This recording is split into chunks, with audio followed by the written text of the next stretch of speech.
Hey there, everybody. Welcome to day 19 of the 30-day daily drawing challenge designed to help you build a daily drawing habit in 10 minutes or less per day.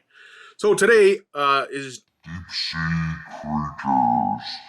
I've picked a Deepsea Anglerfish, which are those fish that have a little bit of it's kind of an antenna that's meant to lure other fish in so they can just eat them.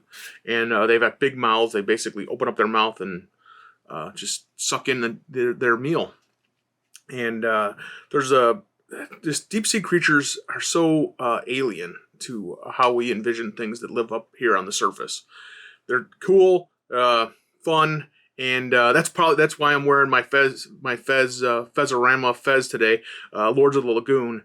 Just because you know what, add fun. Whatever you can do to add fun to your daily sketching habit is going to help you continue. So get in there and let's get started. So first thing first, I should say, is these are the markers I chose today. I'm just going to use the Copic Sketch markers today, no Sharpie, and I'm using a warm blend from a light yellow through the dark through a regular red, and then the slate. So this should be, and then I based it on the picture I picked.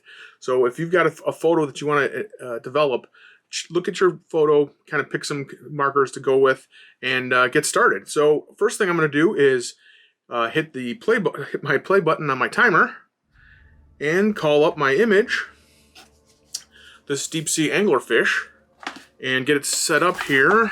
I lose a little bit of time. Drop all my markers go flying. Make sure none of them ended up on the floor. So I'll probably end up going a little bit over when my bell goes. So first things first is I want to start with the light color. And I'm going to stick with the sketching side of the tool. Let's try and fill up the whole page this time. He's got this kind of almost like rounded head.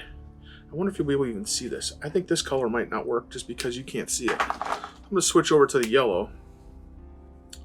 And let's pick this. He kind of comes up here. I think that's his tail, because they're swimming. So, and then they've got these two, it looks like can't see his other eye, but his angler part comes up here. And these big lips here, and you can hardly see them in the photo even, but they've got these their teeth are translucent. So we want to kind of, they're real spiky, and I'm not going to be concerned too much with how they actually look as much as I am concerned with where they're going to be on a page. So let's see, let's pull in some of these. There's the yellow is towards the top. And it's like the highlights. So I wonder, so this is taken deep below the sea. So a lot of the coloring of this fish, I think, depends on the photographer's light that they're using in the filter. So let's kind of pull through some of these here. All right. And then let's bring in some orange so we get that next level of intensity. And I think what I'll probably try and do is go through with that lighter yellow and see if I can get a little bit of a blend to happen on some of these areas. So he's definitely...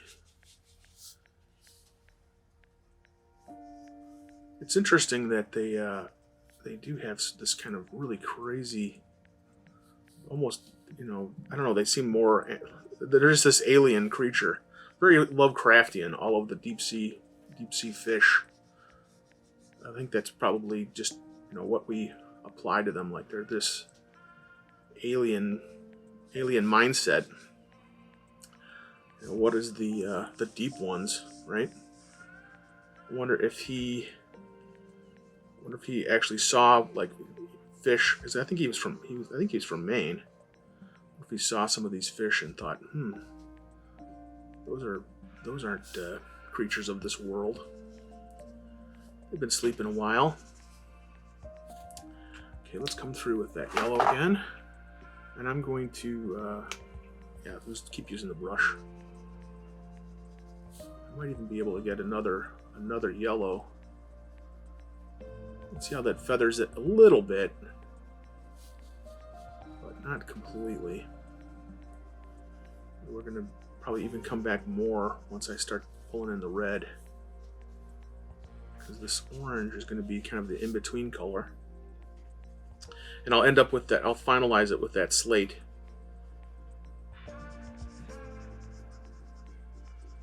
Some of this blends here. I think the slate will pull things together even more. Come back with that orange.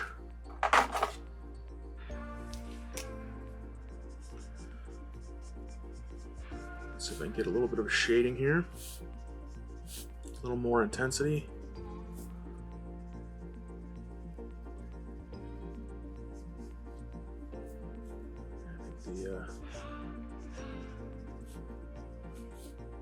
I think that red is going to make a big difference. See, at this point, you almost can't. It's almost, if you're not looking at the photo, it's almost difficult to see really where this stuff is going. And as I'm basically painting down these colors, I really do kind of notice that, oh, that line was a little bit off. You know, maybe his head is a little bit too rounded. Let's figure out where these should have been a little bit flatter. But you really can kind of start to figure out, like, okay, what's the anatomy of this creature? Where is its So I think, because it's interesting. I don't even know the scale of the creature. Okay, now let's get the red. The red is going to be where I'm really kind of thinking about some of the darks. Where are the darkest zones coming out from? And it's interesting that this is such an orange fish. But I have seen photos that aren't this orange. That's why I suspect that there's a lot of the coloration here is due to the lighting used by the photographer. And I'm fine with that. I don't think that that's a problem, because if you were going to develop this for a painting or for a monster for your Dungeons and Dragons campaign, an orange fish like this really all of a sudden can become something even more. You can say, okay, it's not a fish at all. This is the head of some lava monster, and you can kind of see where that goes. So before, when I feathered in from the orange to the light, I used the lighter the lighter yellow as a blender. For this, I'm going to use the orange as a blender. Let's try and get the darkest areas here. There's a little bit of orange in that, but I want to hold off for now. There's a little orange in his mouth. You can kind of get a little bit of a texture here.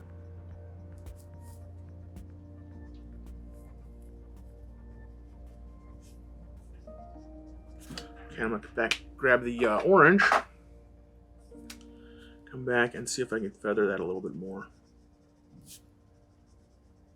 And I think some of the feathering, you'd have a little bit easier time with the Graphics 360. I remember that being very suitable for like making your markers blend. If it is translucent though, so if you're finishing it up as a drawing, you need to kind of bear in mind that you'll need you'll need some kind of paper behind it, so you need some kind of a backing paper. But it is a lot of fun. And the other thing you can add in with markers are colored pencils. They're very well suited to helping you develop your shapes and your patterns and everything. It's going to be gray. Let's put put some little bit of orange in this in his teeth, just because. It's actually his eye is kind of greenish. Okay, through. Come back with the red one more time, and then I'm going to pick out the details with the slate. So there we go. Lift my head up a little bit so I can my glasses focus. I can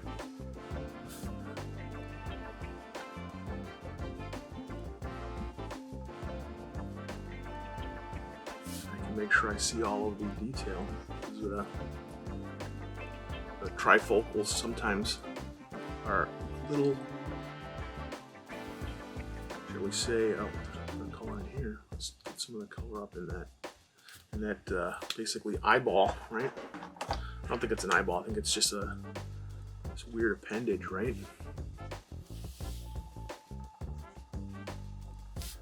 Okay. All right. Now, let's start with the eye. And there is this menacing look. You know, there's definitely alien.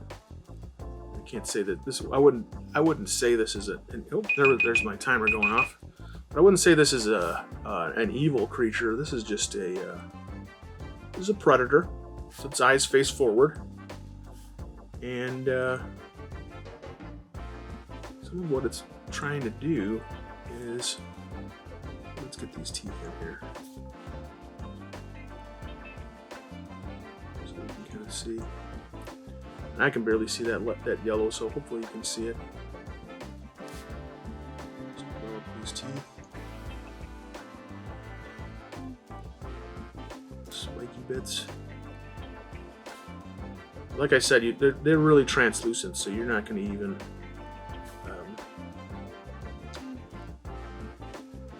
be able to tell too much what they're. Teeth. Gotta make sure this is an anglerfish, otherwise, I think I think that's the key for sketching, getting your image to be recognizable to another person. Let's put in some of these. Make sure we get this roundedness.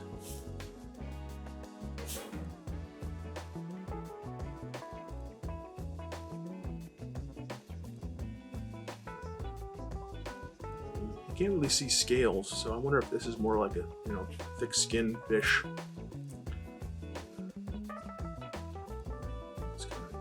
Let's give them an outline, and then I'm going to switch over to the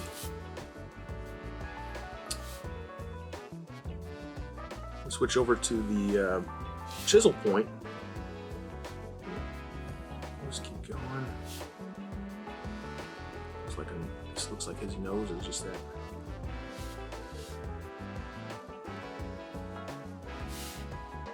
Chisel point. Now, since it's interesting, because I'm using a darker color, I'm going to be able to go over and kind of refine that edge a little bit better. Let's do that. Through. Hopefully you're having fun. Let's switch to the chisel point. And what's nice about the chisel is you can fill in an area quickly. Now I'm going to go up and back. And my sister's dog wants to say good morning, but he doesn't realize that I'm filming, so I'll have him come through in a minute. But I probably won't have him on camera. He doesn't really kind of. He's saying, "Hey, what are you doing?" He's telling me like, "Why did you close your door? That is ridiculous." Most of the time when I'm working I live in the basement, and most of the time when I'm working, he just comes up and like basically sleeps in my room a little bit during the day. So he's really put out. Like, hey, what are you doing? I hear you in there. I can hear you. But yeah, he doesn't understand microphones and filming and timing or anything. So he's just basically like, hey, I'm out here. Why you can hear? I know you can hear me because you're talking to me. And let's get this in. A little blended, and then I'll have that squared off. Little guy. He's funny. Okay. I'll put one line down here just to square it off. Sign it. Alright. There we go. A little over. But hopefully you had fun and you didn't mind my sister's dog barking at me a little bit too much. But yeah, like I said, he just wants to say good morning. So thanks. Hope you had fun. Make sure you add a lot of fun to your sketching habit, because the more fun you're having, more likely you are going to do it on a daily basis. That's more important than I think even achieving like the results that you're gonna that you want. So even if you're worried about this, I'm laughing because he's just really insistent. He's really insistent. But I'm going to let it go. So, hey, if you made it this far, please be sure to share this with your friends, and subscribe, please. Every person helps, and it's much appreciated. But, hey, you know what I realized today, too, is I'm over halfway through the 30-day challenge. So if you're just kind of discovering these videos now, don't worry that you've missed days. Just start at the beginning of the playlist and kind of just get going. I think the more days you can do in a row, the better you're going to be for developing that as a habit. So if you did 5 days and then you skipped a day or skipped 2 days, don't beat yourself up. Just shoot for the next time doing 6 days in a row, or the next time 7 days in a row. And he just really wants somebody to say good morning to him. So thanks a lot, everybody. Hey, take care. If you can give somebody a reason to smile, you just might get to smile too. So thanks a lot. Love you all. Bye. Poor guy. How are you, bud? Yeah. You like to be petted? Say good morning.